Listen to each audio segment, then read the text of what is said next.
back to my channel, and today I am going to be doing a book review on, drumroll please, A Court of Silver and Flames. I loved this book. It was amazing. And okay, let me talk about my struggle first off.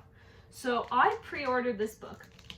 Why? I don't know. I live in a city. I could have just went and picked it out on the release date. But my brain was still thinking about small town things where the closest bookstore to me was 2 hours away. So I pre-ordered this about a month ago in January, and then it was released on February 16th. And it did not come on February 16th. My tracking number was saying it was coming on February 24th, which I was pissed about, because what's the point of pre-ordering a book if you don't get it on the release date? And then it didn't even come the 24th, it came the 25th, but it's fine because I read it in like a day. But still, it was very annoying, that whole situation. I'll never pre-order a book again, I will just go buy it. Anyway, that's enough of my rant. Let's get on to the 3 pages of messy notes I wrote. If you don't know anything about this book, which you should if you're watching this video, it is the 4th book in the ACOTAR series. This one is in Nesta and Cassian's point of view, so it's their little love story. Love is far off at the beginning, but if you haven't read the rest, go read them, read this one, and then come back because I'm so excited to talk about it. Okay, so just at the beginning I noticed I actually love it when books do, and Sarah J Maas has done this with her Tower of Dawn. She did Kale and Yrene. Yeah, their point of view, which I really enjoyed. I didn't think I would, because I wanted the main characters to still be the main characters, but I really enjoyed the different perspective, and I really enjoyed it with this book too. So I like to see that, what Cassian's thinking with all his interactions and stuff, because he just talks about, even in his brain, how much respect he has for Feyre. Like, he says like his High Lady and stuff like that, and for both of them. And I just think it's so cute. Also, can we just talk about how big this is? I was not expecting this when it came in the mail, but I'm not mad.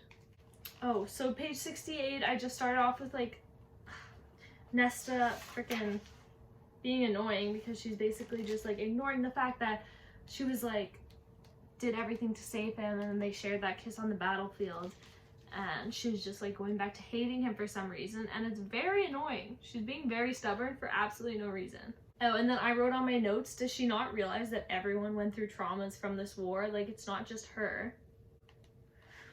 Oh, okay, and then they're staying at the, because Nesta's eating too much, drinking too much, sleeping with too many random strangers. She's just spending all of the money. So they're like, hey, no, this has to stop. So they send her to the House of Wind, the one that has 10,000 steps to get up to it, and she has to train with Cassian and work in the library, and she just can't have any alcohol. Like, the house forbids it. And so she's talking about, she wanted, like, alcohol the first day or whatever, so she tries to go down the stairs. She makes it, like, pretty pathetic amount of steps. Let me see.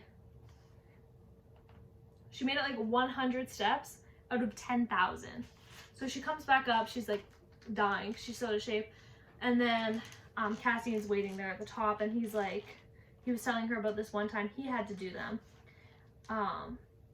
They were testing boundaries, and the High Lord at the time made him, Rhys, and Az do the stairs. And then he said, I got so dizzy on the hike down that I puked on Az. He then puked on Rhys, and Rhys puked all over himself. I thought that was freaking hilarious. When she first goes to training and she sits on the rock and just sits there, I seriously don't understand why she doesn't want to train. Like, why does she want to be weak? Why wouldn't she want to have the opportunity to defend herself? Like, I don't understand her thought process here. But then I realized later it's because she doesn't want to be watched. But she still could have tried a little bit. Oh, and the house likes her a lot when it keeps giving her the stuff she asks for. Which happens a lot, and then I realized why after, which I'll get into. This part's funny. So she gets mad, I guess, and she's like, I need a drink, blah, blah, blah. So she tries to go down the steps. Like, oh, I don't even know in her right mind if she thinks she's gonna make it down 10,000 steps when she doesn't train. But she basically is walking really fast and then she falls. And then like the next day or whatever, Cassian said, so who won the fight? You were the stairs. And then she was like, I don't know what you're talking about. He was like, 3 a.m, you leave your room to get shit-faced drunk in town, and you're in such a rush to conquer the steps that you fall down a good 30 of them before you stop yourself. And she's like, how do you know that? He's like, because I was watching. And then she's like, you were watching and you didn't come to help? He's like, you stopped falling. That's hilarious. And then Az sees her eyes when he comes down to the dining room, and he's like, what happened to your eye? Then Az is like, did someone push you? And then Cassian's like, I obviously did not push her. Page 143, so that's how long it takes her until she finally trains. Like, thank God. Oh, page 161, when they were talking about what happened to the priestesses, especially Gwyn, I think that's how you say her name. Basically just a horrible situation. Hybrid King, like his soldiers and stuff, raped a bunch of them, killed the rest of them, and it was just horrible. Oh, so when they're in the spring court, I like this little, like, because this is supposed to be in Cassian's point of view, right? And this is what he's like, he did reset, dark ruffled by a soft sighing breeze, as if even the wind itself loved to touch him. He looks up to him so much. Oh, in the house, when it keeps giving her stuff, like she got back from training, and then the house had ready for her dinner, bath, and a book, and then she gave her like chocolate cake and stuff. It's so cute. Oh yeah, so at the dining table once, Cass shares something about himself, something about the monsters and how like he's actually terrified of them. And then he's like, Nesta, like it's in her point of view, and she sees him like bracing himself for her response, because she always just takes shots at him. And then this is what she said, she was like, monster, she was a monster. And I was like, yeah, you've done nothing but be rude. I don't understand why. I say, yeah, you've been a real bitch. Okay, this part is funny. It was at the dining table again, and there was a lot of sexual tension between them, and basically what did he say? She had a book out and she was reading it, and then he was like, oh, what's the book about? And then like a long pause because they're not even thinking about it, and she's like, the book is about a book. Like, oh my god, it was hilarious. And then like after, she's like, the book is about a book, idiot. I'm like, no, I think it was hilarious. It was so funny. When they're training, they have like a cute little back and forth conversation. He said something that could have been like said filthy, and then she was like, filthy mind, too much smut. And he's like, you're going to make me look like that? And he's like, no one can look like this but me, Ness. And then she's like, Rysand and Azriel do. And then he's like, I've got 1 or 2 muscles on them. And then she was like, I don't see it. He winked. Maybe they're in other places. So many sexual innuendos. So funny. Oh, page 190, we find out, I don't know if they had said this in the other books or I just wasn't paying attention, but the Night Court symbol is called Ramiel. I don't know if I'm saying it right. Ramiel. But anyway, I didn't know that it actually had a name, but that's pretty cool. She tries to go down the stairs so many times, and then this one time she goes down, Cass is waiting for her at the top, and he like grabs her arm and she's like, let go. He's like, make me, like you've been training. She's like, you're an arrogant bastard, and then whatever, and then they kept fighting like that, and then I thought she was like, she told herself it was to knock the smirk off her face, like she was ready. I thought she was ready to punch him, and then she grabs him and kisses him, and I was like, oh shit, I didn't expect that. And then they fooled around a bit, and then Az comes in after into the room, and he's like, did something that I, as the chaperone, should know about? Az is freaking hilarious in this book. He has more lines. Like, I mean, I don't know. It's just, I like him. I was writing notes and I accidentally drew on my book. How sad is that? But it's okay. Oh, yeah. Nesta's being rude to Elaine for no reason. She's like, Elaine like stands up to her because there's like someone needs to find like the trove items. And then Elaine's like volunteering, and then she's like, look who decided to grow claws after all. Maybe you'll be more interesting at last, Elaine. Like, what the fuck, Nesta? You spent your whole life like sheltering her and like protecting her, and why are you being so rude to her on purpose? Like, seriously? But yeah, and I said at least Elaine is finally stepping up instead of just tending to her garden the whole time. Not even garden that can grow food, which would have been useful when Feyre was hunting, but that's besides the point. And now Feyre's pregnant. Shit. Love it. Oh my god, Cassian's reaction to the pregnancy announcement, he literally silent, like she said, I'm pregnant. Then it was like silent for a second. Cassian like leaped out of his chair and to tackle Rhys. So cute. Yeah, so since the beginning of the book, Rhys had a shield around Feyre, and he said he was just practicing Hellion's shields or whatever. And then he found out it's to protect her, and it also hid the scent from everyone. So once he took it off, and then they're like, we've already had discussions about the shield. Feyre said this. She's like, the shield is a compromise. And then Amren was like, what was his starting offer? And Feyre was like, that he never leave my side for the next 10 months. Oh, and then after they announce the pregnancy, Feyre catches up to Nesta to tell her it's a boy, because in the first few books, the Bone Carver showed them that their child was a boy. And Feyre's like, I wanted you to know first. I told Rhys to wait until I told you, but... And then Feyre laughed because, like, she could hear the shouts of joy, like, from the guys, and she's like, I guess he's telling Az and Cass now. And then Nesta gets very aggressive and grumpy towards her.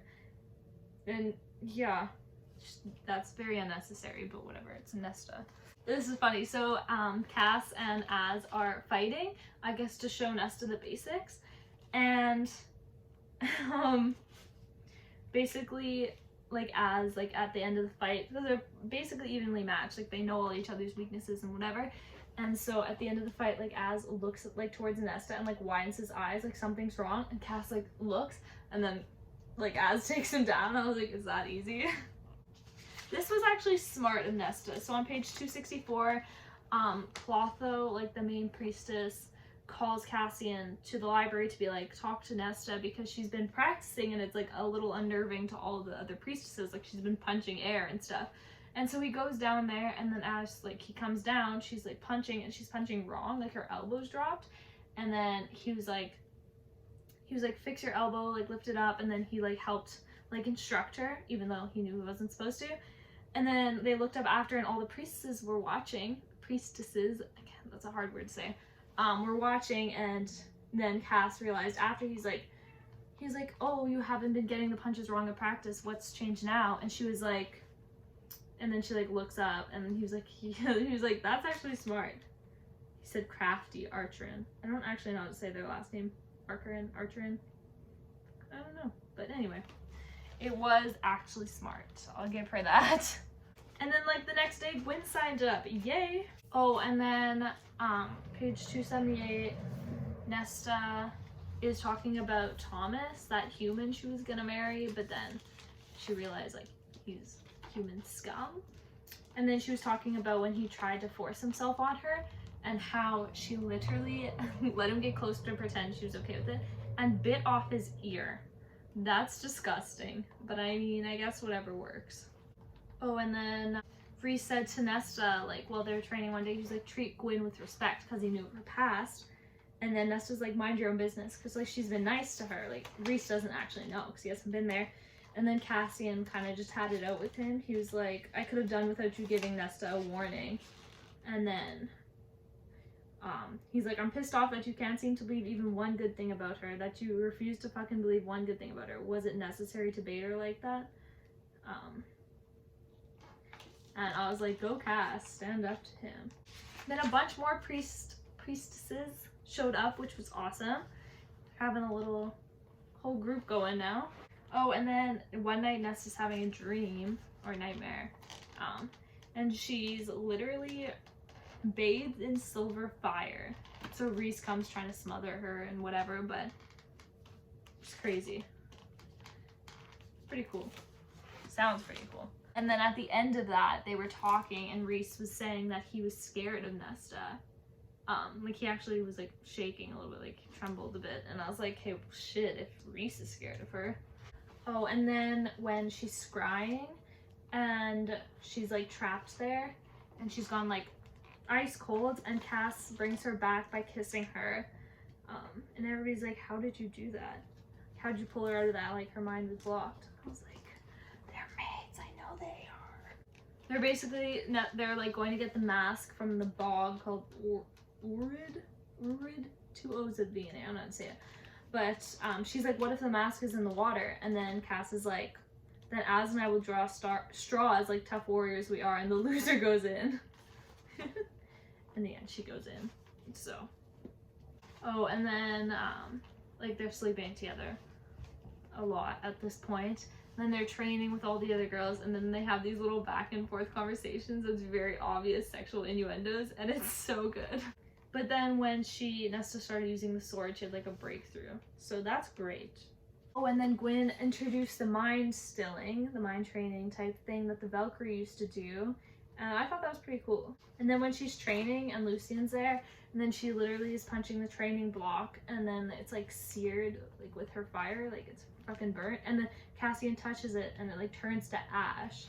Like at 426, page 426, they keep saying that it's just sex. Yeah. As soon as they sleep together, he leaves, or she leaves, depending on which room they're in. And I'm just like, you both are being stupid. They're both like, oh, I don't think she wants me here. Oh, he doesn't want to stay with me. And I'm like, oh my gosh, are you kidding me? So Nesta, with what's in her, like the silver fire, when she was at the craftsman shop, blacksmith shop, whatever it's called, when she was like hammering the swords, she created like a new like death sword or something, like 3 different, what are they called? They're magic swords. So she made 2 magic swords and a dagger, and she didn't know she did it. And this was also what she did with the house, because the house was just like a spell, like a charm. And then when she was there, she wished for a friend so bad that the house actually became its own thing. Which was pretty cool, actually. Magic swords were really cool. They thought they had gotten rid of all the ones like that had existed, like Narbin was one, but then she made them, which was pretty cool. And then with all those swords, someone, like all the magic swords, someone could easily become High King. And Amren's like, Reese, you should do that. He was like, I don't want to become High King. Like, I don't want to have my friends like kneel to me. And she's like, some will do it willingly. He's like, no, I don't want to be High King. Like, that would be crazy to be High King. 462. Oh, like 460 is just like a little conversation between Nesta and Cassian. She's like, I don't appreciate him speaking to you like that. And he's like, it's how a lot of people speak to me. She's like, that doesn't make it right. And I just like how they're having conversations now where she's not snapping at everything he says. Like, that was annoying. She needed to stop. So she finds out that she made those swords, although no one told her for the longest time, so she's pissed that they kept it from her. So she like, and oh, the people who voted against to tell her were Reese and Amren. She was like, Reese already hates me. So she just like freaking sprints down those 10,000 steps. She makes it to the bottom of them. She goes to Amren and she's like, what the heck? Like, why did you do that? Blah, blah, blah. They have a conversation. But she made it back down the steps. It's a pretty big accomplishment. 10,000 steps. Oh, and then because she'd been lied to, like, Feyre was at her art studio, so she met them there, like Varian came to get them. And then Feyre's like, just calm down, like blah blah blah. And then Nesta's like, do you know what they're keeping from you? Like, you could die from your pregnancy, like there's a high chance because your high Fey hips can't birth an Illyrian baby with wings. And then Feyre's like, are you serious? And then like Nesta regretted it as soon as she said it, but she freaking ran. And then Cassian goes to see Reese, and Reese is like, get Nesta out of the city right now before I fucking kill her. And so Cassian takes her, and then they go like hiking hiking for a few days. And then she has a breakdown, cries, finally comes to realize she's a horrible person. She's trying to fix it, which is good. It's the first step. Oh, so the Valkyrie, the old like tales, I don't know what it's called, talk about them and their war techniques and whatever. And so there's a special ribbon that if you can cut it, then you're a Valkyrie.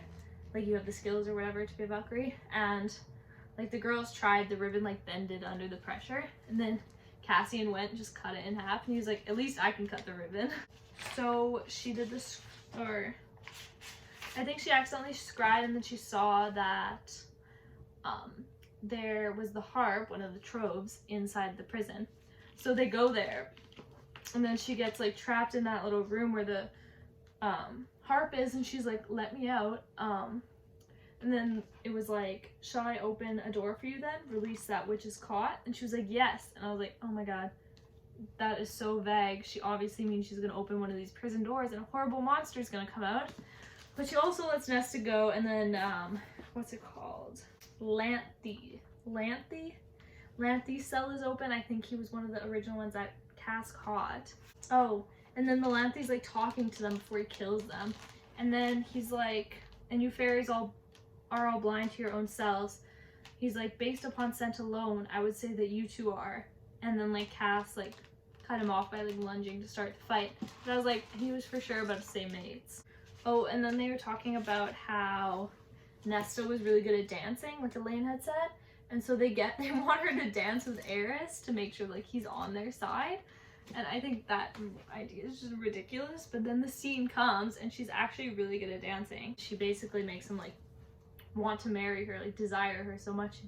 He was like, Rhys, I'll give you anything, like get me Nesta's hand in marriage or whatever. 'Cause, like he's seen her do both. He's seen her dance like that, and he's seen her cut off the King of Hybern's head.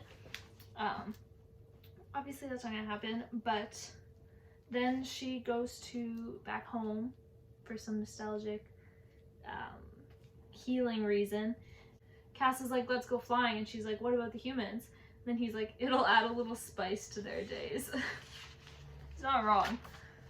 So page 613, they finally kind of become more solid with each other, except she still doesn't know that they're mates. He does, but she doesn't. And so they sleep together, and then the next day he like wakes up, he's like, shit. He's like, and then Nesta's like, you have somewhere to be? He's like, snowball fight, I'll be late. And then she's like, what? It's the annual tradition they always have at the cabin. I love it. And then she's like, you three, the most feared warriors in all of the land, have an annual snowball fight. Iconic.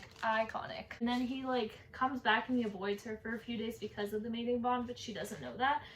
And then she has Gwyn and Emery over for a sleepover, which I think is awesome. It's so normal. Them and the house get along together, and it's great. Oh, and then 642, this is what he tells her, and she like knows deep down, obviously he's the mate, and he's like, I'm your mate for fuck's sakes, like you're my mate, why are you still fighting it? Because she's like, cause that one word, with that one word, my last scrap of humanity goes away. And I'm like, it was very annoying. Oh, and then he accidentally says he'll be shackled to her, and like that was a mistake. But anyway, then she's like, this is too much, like let me leave. This is exactly what Feyre did when she found out she was mates with Rhys. She was like, I need time alone. So then she went to Emery's house, and then that night the Illyrian warriors, because once they were training to be Valkyrie, they did a course that was like the qualifying to the blood rite, but they didn't know it was a qualifying. But then like Lord Devlon, the horrible guy from the camp, was watching, and some of the others, and so they were basically like, let's kill them. So they like took them in their sleep, and then they like inserted them into the blood rite, and if you break the blood rite, then you and the person who helped you break it will be hunted down and killed. So you obviously can't, like it's the oldest tradition. And so the three of them get put there, and so now they're like trying to find each other, and then they eventually get to each other. But anyway, they're working together to kill in the blood rite, and it was actually, oh, I don't know how to say her name, Brylin, the old crone queen that's actually the youngest, that put them there. And they put a bunch of weapons in the blood rite, which is not allowed, so add a bunch of weapons to that mess. And then 655, Feyre and Rhysand say they made a bargain that when she leaves the world, he does. So basically, if her and the baby die, he's dead too. Like all three of them will be dead. I was like, are you kidding me? Why? Like, I understand all the love is forever in that shit, but why? So Nesta's trying to find Emery and the bracelets that they made at the house she charmed, so they lead each other. And basically she runs into another Illyrian warrior, and he knows that Emery was with him, so she literally freaking stabs him, like throws it into his groin. Like, ouch. That would hurt a lot. And this blood right really shows how smart Gwyn is. Like, she's like, I started running, found weapons, I changed my nightgown into someone else's clothes. She kept to the trees the first 2 nights watching the beasts, and I spotted the guy, like, Emery's cousin Bellius and those horrible guys. And then they took the nightgown and displayed it, and she knew they were hunting, so then she found out where the beast slept, and then, like, woke it up and led it right to them to kill them. Like, it was pretty awesome. Like, she's really smart. And then 693, they're debating whether to take the last bit of the mountain up called the Breaking, the path to like claim the title. And they're like, we have to do it. So I was like, you have to. Like, you can't get that far and just survive. Like, you might as well go for the gold, right? And then they got to the end. Nesta's like, we can't make it up the end because, like, Gwyn was really injured. Emery was, like, limping. She was like, I'll hold off the guys and then you guys go. She was like, I want to do this for you. And then the crone comes, Cassian comes, kills Bellius, which is fine. But Cassian's being controlled by her. And then so Cassian, like, somehow, I don't know if he's actually being controlled or he's pretending. I feel like, but he overcomes it, and then he, like, I thought he did stab himself, but he pretends to stab himself, falls to the ground, and then Nesta, like, releases, like, her power and kills the queen. And then Cass just gets up and he's like, I knew I should, like, stay down for that part. Oh, and then actually just before Cass and the crone come, she's fighting Bellius, and then she was like, and then Bellius was like, you really think you can take me on hand-to-hand combat? And she's like, I do. And she was like, because my mate taught me well. I was like, yes. Finally acknowledging that you're his mate. Oh, and then the end, when Feyre's giving birth, Nesta, like, she's literally about to die. Rhys feels that feels that, like, their souls are changing or whatever. And then Nesta, like, grabs all of the tropes, like the crown, the mask, and the harp, which nobody can actually wield, but she can because she's made of the cauldron. And she's like, please, please save her. Like, I'll give you anything. I'll give you back what was yours. Like, just do this for me, please. And then so she basically saves them, which is great. And then they name their kid Nyx. Kind of cute. But, and then they have a mating ceremony and happily ever after. Probably not happily ever after. We'll see for the next book, because I know that's coming out. I heard there's like a 4.1 or something coming out in September. I'm not sure. I haven't really checked into that, but awesome. I'm excited for that. So anyway, if you've gotten this far, you've read it. If not, you're not going to want to because I spoiled it, but I hope you enjoyed. Hit the like and subscribe button down below. I do videos every week, and I'll see you next week.